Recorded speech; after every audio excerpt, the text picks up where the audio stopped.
আপনার যে প্রশ্ন যে ভারতের সাথে যে আমাদের সম্পর্ক, এটা শুধুমাত্র রাজনৈতিক সম্পর্ক না, এখানে সাংস্কৃতিক সম্পর্ক আছে, অর্থনৈতিক সম্পর্ক, এখানে রাজনৈতিক সম্পর্ক, নানা কিছু নিয়ে কিন্তু আমরা আষ্টে পৃষ্ঠে ভারতের সাথে একত্রিতভাবে জড়িত আছি। এবং এটা অস্বীকার করার কোনো উপায় নেই যে এই বিগত প্রায় ৬০-৭০ বছর আগেই এই দেশসমূহ ভারত, পাকিস্তান, বাংলাদেশ একটি দেশই ছিল। যদিও আমরা ব্রিটিশ কলোনিতে ছিলাম, কিন্তু তার পূর্বেও যেটা আমাদের হিস্টোরিক্যাল যে জিওগ্রাফিক্যাল লোকেশন, এটা আমরা ভারতের সমাজ সংস্কৃতি থেকে বিচ্ছিন্ন কিছু না।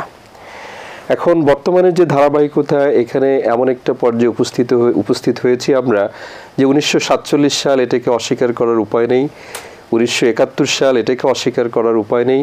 সাথে সাথে আমি এটাও দ্ব্যর্থহীন কণ্ঠে বলবো যে ২০২৪ সালের ৫ই আগস্ট এটাকেও অস্বীকার করার উপায় নেই। আপনি যে ইস্যুটা নিয়ে শুরু করেছেন যে ভারতের পররাষ্ট্র সচিব মহোদয় আজকে বাংলাদেশ সফর করে গেলেন, আমি জাস্ট ১০ বছর আগে, প্রায় ১০ বছর, ২০১৩ সালে ভারতের তৎকালীন পররাষ্ট্র সচিব মিসেস সুষমা স্বরাজ, তিনি কিন্তু বাংলাদেশে আগমন করেছিলেন। এবং তিনি যখন বাংলাদেশে আগমন করেন, এটা ছিল একেবারে একটা রাজনৈতিক নগ্ন হস্তক্ষেপ।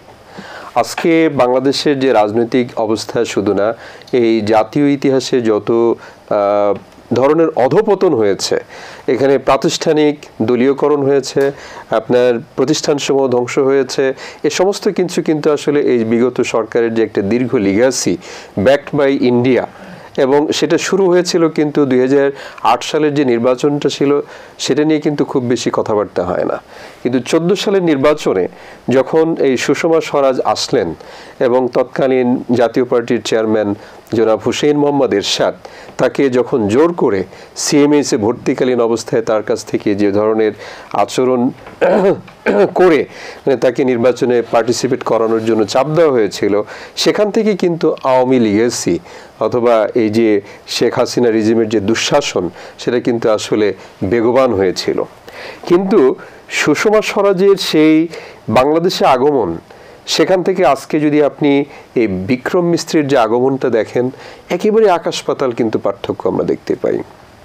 তিনি যেভাবে বীর দর্পে এখানে এসেছিলেন, আজকে কিন্তু আসলে সত্যিকার অর্থে আমাদের সম্মানিত কলিমুল্লাহ স্যার যেটা বললেন যে বিমান বাহিনীর একটি এরোপ্লেনে তিনি এখানে আগমন করেন এবং অল্প বিস্তর কিছু সময়ে তিনি বেশ কিছু মিটিং করে এখানে চলে গিয়েছেন। স্যার যেটা এটাও বললেন যে তার প্ল্যানের মধ্যে এটাও ছিল যে প্রধান উপদেষ্টা মহোদয়ের সাথে সাক্ষাতের একটা হয়তো আকাঙ্ক্ষা ছিল, ইচ্ছা ছিল, কিন্তু সেটাও হয়তো হয়ে ওঠেনি। যে সুতরাং বাংলাদেশের যে এই মাথা উঁচু করা অবস্থান, এটা কিন্তু আসলে একদিনে হয়নি। এখন এটার জন্য কারণটা কি? ভারত একতরফাভাবে বাংলাদেশের জনগণের সাথে সম্পর্ক স্থাপন না করে, বাংলাদেশের ইতিহাস ঐতিহ্যকে একেবারেই অস্বীকার করে, এখানকার মানুষ তো যুগে যুগে স্বাধীন চেতা। ১০০০ বছরের বাংলাদেশের যদি ইতিহাস দেখেন, বাংলাদেশের মানুষের যদি বিহেভিয়ার দেখেন, এখানকার মানুষ স্বাধীন চেতা। বাংলা কিন্তু অনেক আগে থেকে স্বাধীন একটা স্বতন্ত্র রাষ্ট্র ছিল ভারতীয় উপমহাদেশের মধ্যে।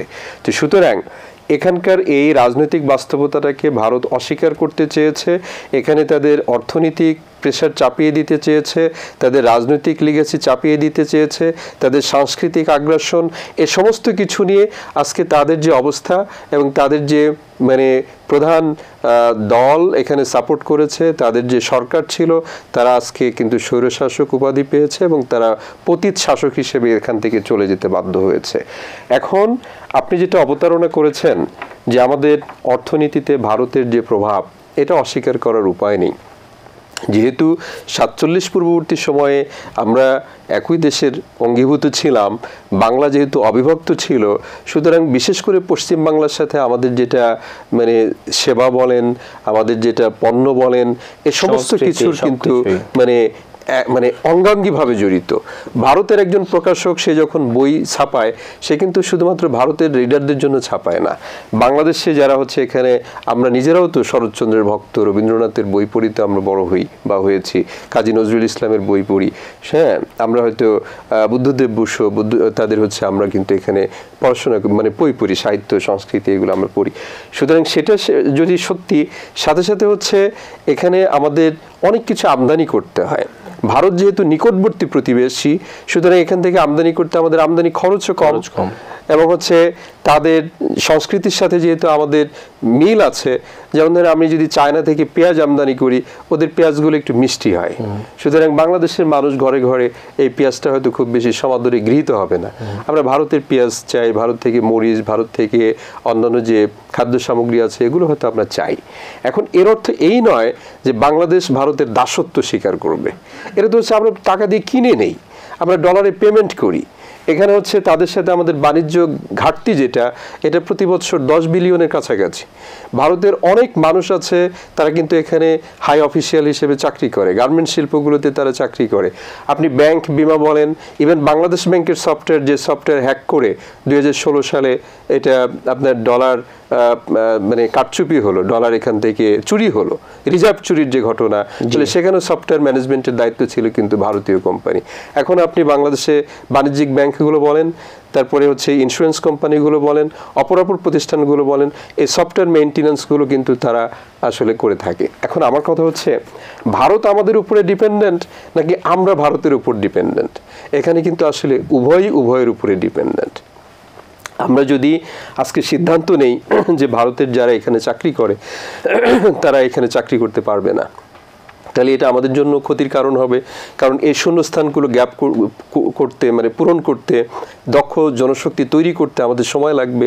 অনুরূপভাবে আমরা যদি ভারত থেকে বলি যে আমরা পেঁয়াজ কিনবো না, আমরা আদা কিনবো না, আমরা মরিচ কিনবো না, আমরা পোশাক আশাক কিনবো না, তাহলে কিন্তু তাদের আসলে অবিকৃত পণ্য। প্রসঙ্গক্রমে আমরা এখন জানলাম যে বাংলাদেশ ব্যাংকের কাছে তথ্য নেই যে কি পরিমাণ অর্থ ওনারা আমাদের দেশ থেকে ভারতীয় নাগরিকরা আয় করেন।